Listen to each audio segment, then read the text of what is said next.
आज आप लोगों के चेहरे पर एक अलग ही प्रसन्नता नजर आ रही है। क्यों न हो, जब घर में एक छोटे से बालक का जन्म होता है तो पूरा परिवार खुशियों से झूम उठता है। जब त्रिलोकीनाथ का जन्म हो तो फिर सबके चेहरे पर प्रसन्नता क्यों न हो, वो तो होना ही है। आज विपरीत परिस्थितियों में जब यह संसार, इसमें शोषण, अराजकता और अत्याचार का बोलबाला था, तब कहते हैं न, यदा यदा ही धर्मस्य ग्लानिर्भवते भारत। जब जब इस धरती पर संकट के बादल मंडराते हैं तो कोई भव्य आत्मा इस धरती पर जन्म लेती है। आज एक ऐसे ही महापुरुष का जन्म हुआ जिन्होंने न केवल अपना कल्याण किया अपितु हम सबको भी कल्याण का मार्ग बता दिया, कल्याण का मार्ग बता दिया और रास्ता बता दिया कि इस रास्ते पर आ जाओ, बस आप भी मंजिल को प्राप्त कर लेंगे। मंजिल को पाना है। राजा श्रेणिक भगवान महावीर स्वामी से प्रश्न पूछे, एक दो नहीं, 60,000 प्रश्न। एक प्रश्न पूछा जो आप सबके लिए उपयोगी है, आप सबके लिए उपयोगी है कि भगवान हम कैसे चलें, हम कैसे बैठें, हम कैसे उठें, हम कैसे सोएं, हम कैसे खाएं, हम कैसे बोलें कि पाप का बंध ना हो। पाप का, ये सब चाहते हैं यहाँ पर बैठे हुए, पाप का बंध न हो। कदम चरे कदम चिट्ठे कदम मासे कदम सहे कदम भुंजन तो भाषे जय एवं पावम ने बंधई। बहुत बड़ा उत्तर दिया होगा? नहीं, केवल एक अक्षर में जवाब दे दिया, शब्द भी नहीं, एक अक्षर में जवाब दे दिया। जो प्रश्न था उसी को उत्तर बना दिया, उसी को उत्तर बना दिया। और उन्होंने कदम के क को हटा के जय लगा दिया। सुन लो जैनियों, क्या लगा दिया? जय। और वो है जदम चरे जदम चिट्ठे जद मासे जदम सहे जदम भुंजंतो भाषे जय एवं पावम न भजई। बस यत्नाचार पूर्वक, जदम यानी यत्न, आप जो भी करो यत्नाचार पूर्वक करो, आपको पाप नहीं लगेगा। होश और हवास में करो, आपको पाप नहीं लगेगा। बस जदम यानी यत्नाचार पूर्वक चलो, यत्नाचार पूर्वक चेष्टा करो, यत्नाचार पूर्वक बैठो, यत्नाचार पूर्वक बोलो, यत्नाचार पूर्वक सो और यत्नाचार पूर्वक खाओ। बताओ, इतना सरल मार्ग कोई हो सकता है? ये केवल और केवल भगवान महावीर का मार्ग है, जो बिल्कुल सीधा और सरल मार्ग है। बस चलने की आवश्यकता है। हम लोग टेढ़े मार्ग को सीधा मान रहे हैं, टेढ़े मार्ग को सीधा मान रहे हैं। गांधी जी के 3 बंदर, गांधी जी के कितने बंदर? क्या बोला उन्होंने? बुरा मत बोलो, बुरा मत सुनो और बुरा मत देखो। हमारे भगवान महावीर ने कहा 3 बंदर की जरूरत ही नहीं, 3 बंदर की जरूरत ही नहीं, 1 बंदर की जरूरत है। और भगवान महावीर का बंदर क्या कर रहा है पता है? यहां पर एक उंगली रखा हुआ है और वो बोलता है बुरा मत सोचो, बुरा मत सोचो। बस बुरा नहीं सोचेंगे तो बुरा बोलेंगे भी नहीं, बुरा देखेंगे भी नहीं और बुरा सुनेंगे भी नहीं। इसलिए भगवान महावीर कहते हैं सही सोचो, सुंदर सोचो। 4 बार कर रहा हूं, सही सोचो, सुंदर सोचो, सही देखो, सुंदर देखो, सही बोलो, सुंदर बोलो और सही करो, सुंदर करो। बस इन चारों को अपने जीवन में अपना लेंगे तो भगवान राजा श्रेणिक को जो उपदेश दिया है, ये मत मान के चलो कि भगवान महावीर के उपदेश उसी समय जरूरत थे, बल्कि भगवान महावीर के उपदेश आज ज्यादा जरूरत है। आज समसामयिक परिस्थितियां अभी देख रहे हैं। अभी 2 साल पहले आपने देखा, ये तो आज इतने लोग अपन सब मिलकर, ये भी भगवान महावीर का ही आशीर्वाद है कि सब मिलकर एक साथ नासिक में महावीर जयंती मना रहे हैं। नहीं तो 2 साल पहले तो सरकार ने ही बोल दिया अपने अपने घरों में रहो। बोलो क्यों? क्योंकि हम भगवान महावीर के उन सिद्धांतों को छोड़ दिए, उन सिद्धांतों को छोड़ दिए जो अहिंसा, अनेकांत, अपरिग्रह और आपको साधुवाद का सिद्धांत देके गए। उन सिद्धांतों को हम भूल गए। उन सिद्धांतों को भूलने के कारण ही बंधुओं फिर से ऐसा ही न हो जाए, इसलिए भगवान महावीर के सिद्धांत कभी आउट ऑफ डेट नहीं हो सकते। वो तो हमेशा अप टू डेट रहते हैं, अप टू डेट रहते हैं। भगवान महावीर के सिद्धांतों को आपको अप टू डेट रखना है। चाहे वो उस समय चंदन वाला नारी उत्थान की शुरुआत किसने की? बोलो, भगवान महावीर ने की। उस समय की स्थिति तो बड़ी विचित्र थी, हाथों में बेड़ियां, सिर पर बाल नहीं, फिर भी भगवान महावीर उस चंदन वाला के पास में जाके खड़े हो गए और उसके हाथ से जब आहार लिया तो उत्थान हो गया। इसी प्रकार से वह यक्ष पाणी राक्षस, बोलो, उसके सूल भी बिखर गए। 2-3 दिन से हम उनकी कहानी रोज सुना रहे हैं भगवान महावीर की। वह यक्ष पाणी राक्षस कैसा था, लेकिन शूद्र का भी उद्धार करने वाले कौन? भगवान महावीर। भगवान महावीर कहते हैं कोई जाति से शूद्र नहीं है। आप देखिए, शूद्र जाति से नहीं है, हम अपनी सोच से शूद्र हैं। आज हम अपनी सोच को छोटी बना ली तो हम शूद्र हो गए। ऐसे तो सुबह आप लोग सब नहाने के पहले क्या काम करते हैं? बोलो, अपने अपने हाथ से सब अपना ही साफ करते हैं मल। कौन से शूद्र की? नहा धो के पवित्र होके जिनालय में जाते हैं, ये ब्राह्मण हो गए। क्या हो गए? ब्राह्मण। फिर इसके बाद दुकानदारी करने लग जाते हो, ये क्या हो गए? वैश्य। और थोड़ी सी कोई बात उल्टी सीधी बोल दे तो लड़ाई झगड़ा करने लग जाते हो, क्या हो गए? क्षत्रिय।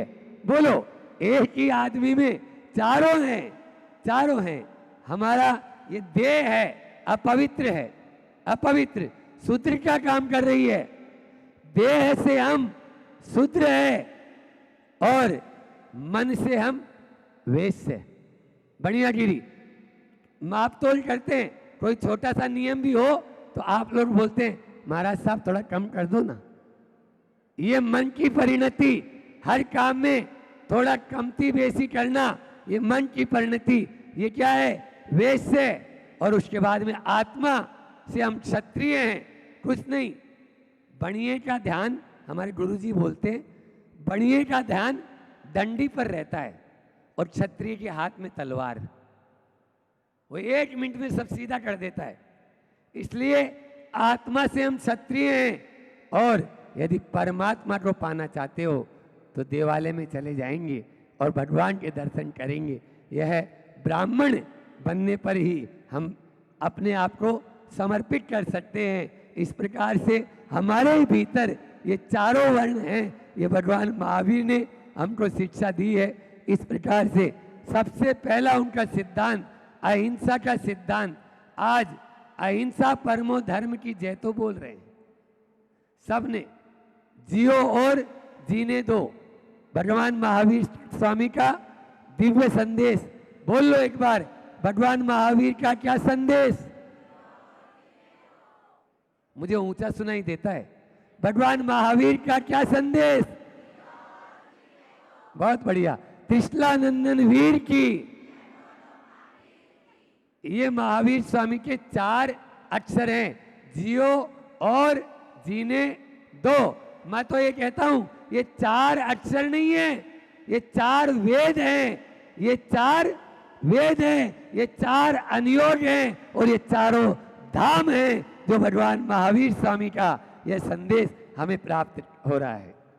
ये 4 धाम है, यदि चारों धाम की यात्रा करना है, सबसे पहला है अहिंसा जब तक हमारे जीवन में। लेकिन क्या करें, जो भगवान अभी जुलूस निकला और इसमें विभिन्न बैनर और विभिन्न पकड़े हुए थे सब अपने अपने, तो भगवान महावीर स्वामी का लिखा हुआ है उस पे अहिंसा परमो धर्म, और बैनर जो पकड़े हुए हैं उसके जूते ही चमड़े के हैं, उसके जूते ही चमड़े के हैं। ऊपर तो लिखा हुआ अहिंसा परमो धर्म। भगवान महावीर कहते हैं मुझे बैनर की जरूरत नहीं है, मुझे नर की जरूरत है। ऐसे नर की जो ये त्याग कर दे कि आज से पांव में हम चमड़े के जूते नहीं पहनेंगे। बोलो है कोई? हाथ ऊंचा कर दो। जो नहीं पहनते हैं वो तो हाथ ऊंचा कर ही दो कि भाई हम तो पहनते ही नहीं, और आज जो पहने हुए हैं वो भी बोलेंगे नहीं अहिंसा परमो धर्म की जय बोल रहे हैं। बोलिए भगवान महावीर का सच्चा ये महावीर जयंती मनाना तभी सार्थक होगा जब पाँव में हम जूते नहीं पहनेंगे। और उसके बाद में महिलाओं के पर्स बहुत महंगे महंगे आते हैं। हाँ, यहाँ पर महिला समुदाय बैठा हुआ है बहुत मात्रा में, और पुरुष वर्ग भी। हाथ में कभी हम भगवान महावीर का यह दिव्य संदेश यदि आप अपने जीवन में अमल लाना चाहते हो, देखो नारा लगाने से कुछ नहीं होगा। आज हमें एक नाटक बताया था, आज क्या हमारे यहाँ तो गुरुजी जब जब 10 लक्षण यानी पर्युषण पर्व आता है तो ये भजन हमेशा चलता है कि उस माँ की पुकार सुन लो, गौ माता किस प्रकार से कटने के लिए जाती है। ये आज अहिंसा की जय बोलने वालों, आपको यह भी संकल्प लेना है कि ये चमड़ा यदि आप अपने हाथ में ले रहे हो तो आप उसके भागीदार बन रहे हो। आज से हम अपने हाथ में चमड़े का पर्स नहीं छुएंगे। बहुत सारा अल्टरनेट आज तो चल गया। कमर, पांव आ गए, हाथ आ गए, अब कमर पे आ जाओ। कमर पे बेल्ट नहीं बांधेंगे। आपको बताएं, मध्य प्रदेश सरकार ने या आरएसएस जो ग्रुप है, राष्ट्रीय स्वयंसेवक संघ, आचार्य श्री जी से प्रभावित होकर उन्होंने अपने से चमड़े का बेल्ट ही दूर कर दिया। वो केवल और केवल मात्र आपके कपड़े का जो बेल्ट होता है वो प्रयोग में करते। बोलो, इस प्रकार से एक तरफ हम रक्तदान दे रहे हैं और दूसरी तरफ किसी का रक्त ले रहे हैं, तो कैसा ये दोगलापन है ना ये तो। इसलिए पहला है उनका सिद्धांत अहिंसा परमो, 4 सिद्धांत बात करूंगा।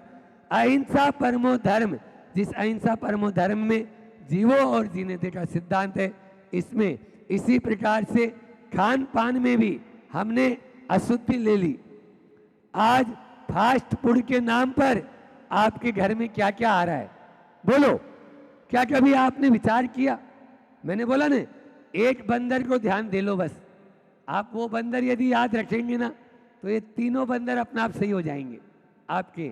तो इसलिए फास्ट फूड के नाम पर घर घर में आज मांसाहार हो रहा है।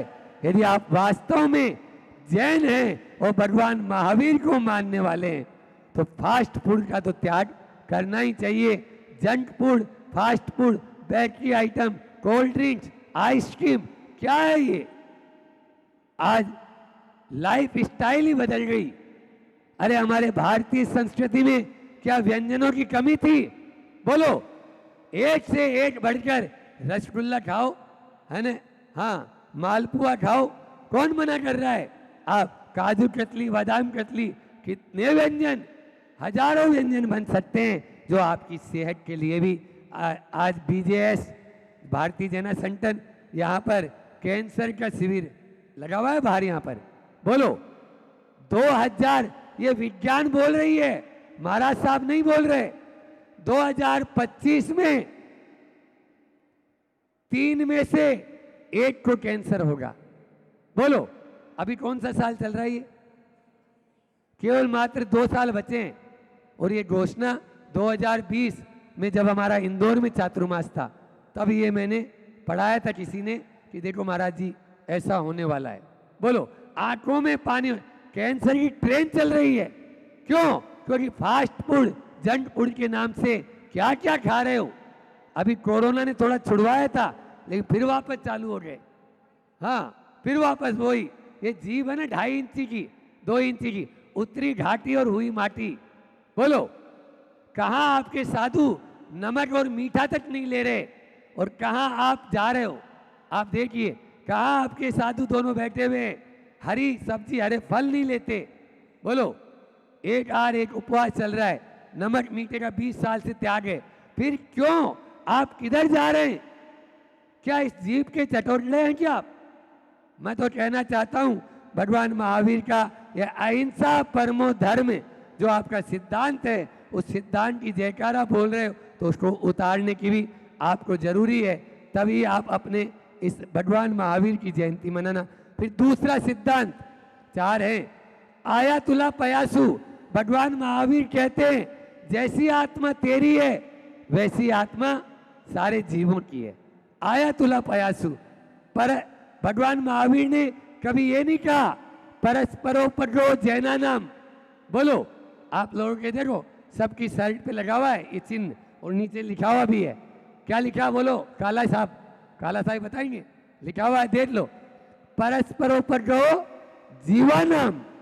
क्या बोला? परस्परो परो जीवानाम। वहां जैना नाम नहीं बोला। बोलो, जैना नाम बोल सकते थे, लेकिन नहीं, जैनियों के प्रति हमारी दया नहीं, जीवों के प्रति हमारी दया होनी चाहिए। चाहे वो छोटा सा छोटा जीव भी है, तो उसमें भी वैसी ही आत्मा है जैसी आत्मा मेरी है। आया तुला पयासु। और तीसरा सिद्धांत दिया, मेत्ती भुवेसु सव्वेसु। मेत्ती भुवेसु कप्पे। सारे जीवों में मैत्री भाव रहे।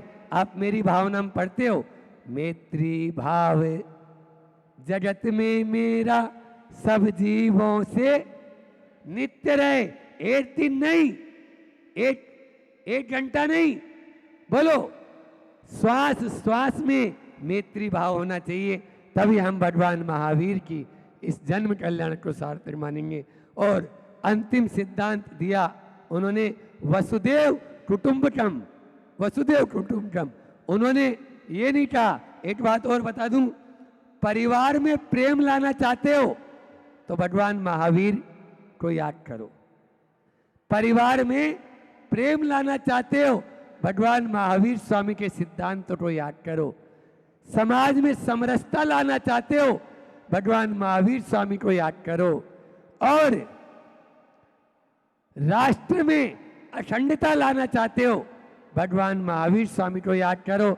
और विश्व में यदि आप शांति स्थापित करना चाहते हो तो भगवान महावीर को याद करो।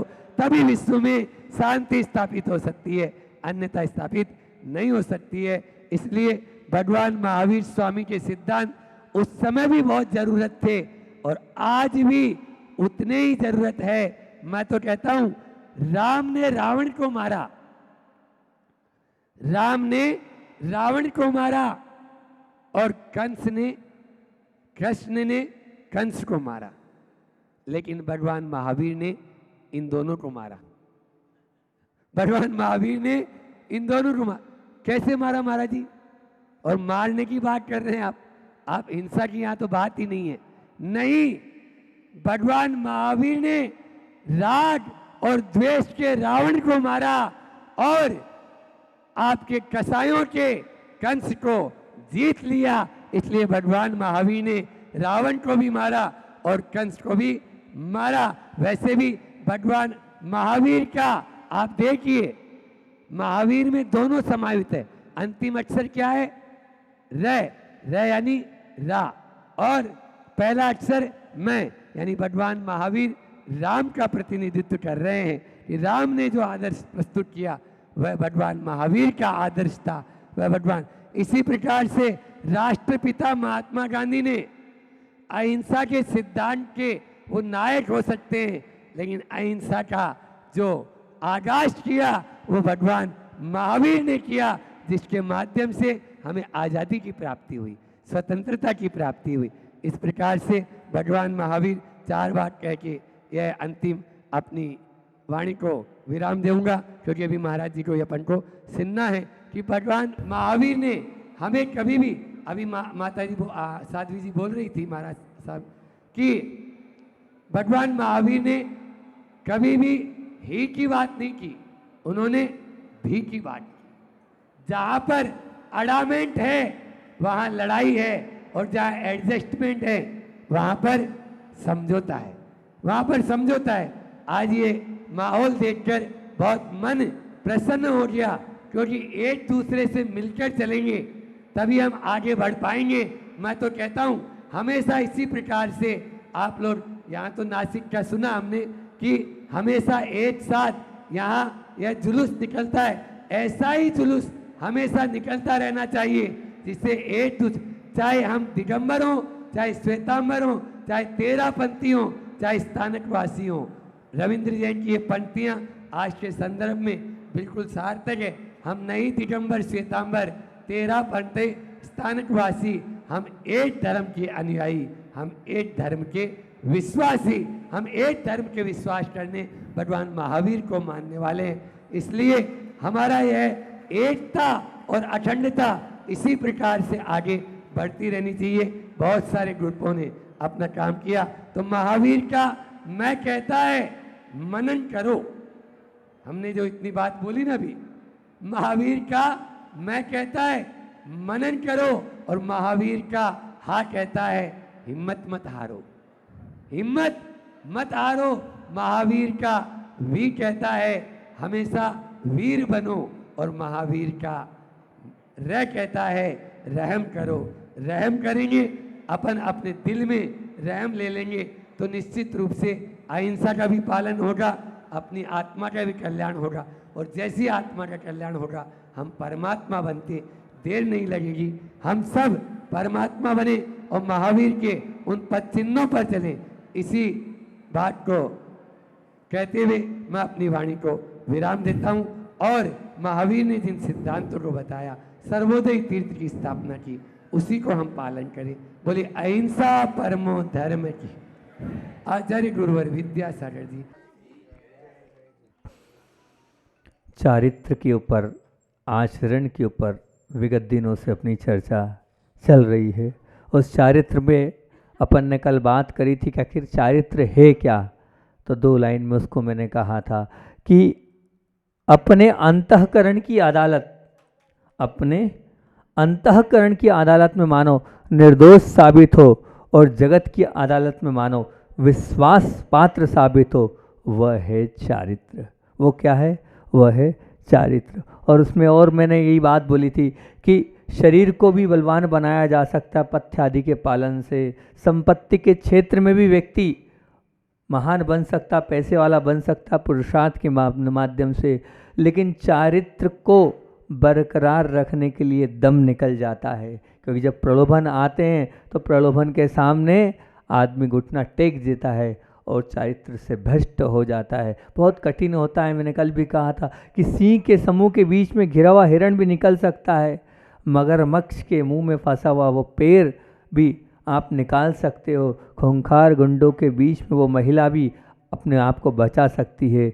लेकिन चारित्र के मामले में प्रलोभन से बच पाना बहुत मुश्किल है, बहुत टेढ़ी खीर है अपने आप को बचाना। छोटे छोटे होते हैं, छोटे छोटे जैसे पर्वत चढ़ने की हिम्मत से बड़ा पर्वत चढ़ा जाता है। कल भी कहा था वो टेस्ट मैच में वो सचिन तेंदुलकर पर गलियों में खेला होगा, तब वहाँ जाकर उसने वो कीर्तिमान स्थापित किया है। वो विराट समुद्र में भी वो पार कर पाता है जो छोटे छोटे तालाबों में अपने आप को, कुओं में वो अपने आप को तैराता है, जब वो उन बड़े कार्यों को कर पाता है। इसीलिए अगर आपको आपके जीवन में छोटे छोटे प्रलोभन मिलते हैं चारित्र के मामले में, तो उन सब चारित्रों को जीतने के लिए आपको तैयार होना पड़ेगा। क्योंकि कल भी कहा था 2 चीज़ें हैं आपके पास। एक है अंतःकरण, मतलब क्या? जैसे मान लीजिए राम और रावण के बीच में युद्ध का समय निश्चित था, कंस और कृष्ण के बीच में युद्ध का समय निश्चित था, दुर्योधन और अर्जुन के लिए के बीच में भी जो युद्ध का समय निश्चित था, लेकिन अंतःकरण और मन, इसका युद्ध का समय अमर्यादित है। क्योंकि मन क्या है? मन के लिए पीज 24 घंटे उपलब्ध है, और इस मन के माध्यम से, इस मन की वृत्ति के माध्यम से आप पाप करते चले जाते हैं और पाप की राह बढ़ते चली जाती है। और एक और कविता बोली थी बहुत अच्छी कि उसने मेरे मार्ग में पत्थर नहीं रखा, उसने मेरे मार्ग में पत्थर नहीं रखा, मुझे शिल्पी मानकर मुझे निर्माण करने के लिए वो पत्थर रखा है। मतलब वो जो आ रहा है, वो जो सब रखा है सामने आपके, वो सामने आपको सिर्फ कर्म के निमित्त से लोभ मिला है, प्रलोभन मिला है। अब उस प्रलोभन में आपकी परीक्षा है, आप क्या बनाते हो, आप उसको क्या बनाना चाहते हो। आप चाहो तो उसको भगवान भी बना सकते हो, और आप चाहो मतलब स्वर्ग का रास्ता भी खोल सकते हो, और चाहो तो नरक का द्वार भी खोल सकते हो। और कल के वो बहुत महत्वपूर्ण 3 सूत्र आचार्य उमा स्वामी के वो रखे थे आपके सामने, पुनः आज उन सूत्रों को बहुत अच्छे से रखूँगा। वो उन सूत्रों को आप जितना चिंतन करोगे, क्योंकि बात चल रही है चारित्र की, ब्रह्मचर्य की बात चल रही है, बात चल रही है आचरण की। तो आचरण के ऊपर और ब्रह्मचर्य के ऊपर वो 3 सूत्र आचार्य उमा स्वामी महाराज के थे। क्या थे? जो देव पर्याय से संबंधित 4थे अध्याय में लिखे हुए हैं। बोले क्या? काय प्रविचारा ऐशानाथ, स्वधर्म और ऐशान स्वर्ग के देव काय के साथ प्रविचार करते से आप लोग प्रविचार करते हैं।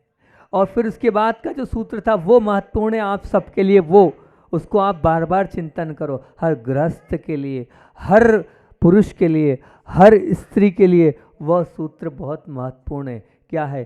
शेषा स्पर्श रूप शब्द मनः प्रविचारा। मतलब ऊपर के जो देव लोग हैं वो कैसे प्रविचार करते हैं, कैसे ब्रह्मचर्य खंडित होता है उनका। तो बोलते हैं शेष ऊपर के देव स्पर्श से, ऊपर के देव स्पर्श मात्र से वो क्या होती है, उनकी वासना की पूर्ति हो जाती है। अगर आप भी अगर गलत भावों के साथ स्पर्श कर रहे हो तो ये मान के चलना आपने प्रविचार कर लिया, आपने वासना को कर ही लिया। और फिर उसके बाद क्या? रूप। आप अगर देख रहे हैं और देखने के बाद किस दृष्टि से देख रहे हैं, कल भी कहा था प्रथम दृष्टि योगी की और दूसरी दृष्टि भोगी की होती है। पहली दृष्टि योगी की और दूसरी दृष्टि काय की है। अगर आपने देखा किसी को, चाहे वो स्त्री पुरुष को देख रही है, पुरुष स्त्री को देख रहा है, अगर पहली बार देखना तो योगी का हुआ और दूसरी बार देखना भोगी का हुआ, उसमें वासना समाहित है। बिना वासना के कोई भी पर पुरुष जो है, स्त्री पर पुरुष को नहीं देखती है और पुरुष पर स्त्री को नहीं देखता है। तो ये अगर है आपकी दृष्टि, तो अगर दृष्टि में पाप है तो निश्चित मान के चलना आप पापी बन गए, पाप किया चाहे नहीं किया। फिर शब्द, शब्द के लिए आपसे कहा था यहाँ शब्द से भी प्रविचार हो रहा है।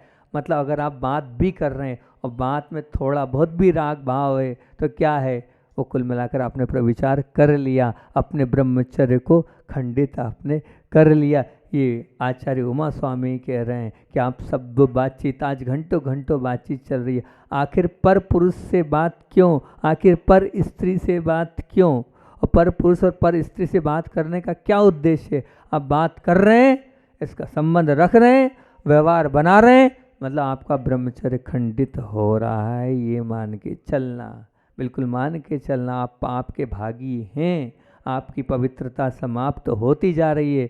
शब्द, क्योंकि शब्द कहा है, शब्द से प्रविचार हो रहा है, मतलब ऊपर देवलोक में से बात करते हैं और वहाँ उनकी वासना की पूर्ति हो जाती है। और वो जो है, अब यहाँ आप बात कर रहे हो तो ये मान के चलना आपकी भी वासना की पूर्ति उससे हो रही है। और फिर उसके बाद है मनः, मतलब मन में चिंतन भर कर लिया, मन में देख भर लिया, मन में सोच भर लिया, मन में आपकी वो धारणा भर बन गई और प्रविचार हो गया।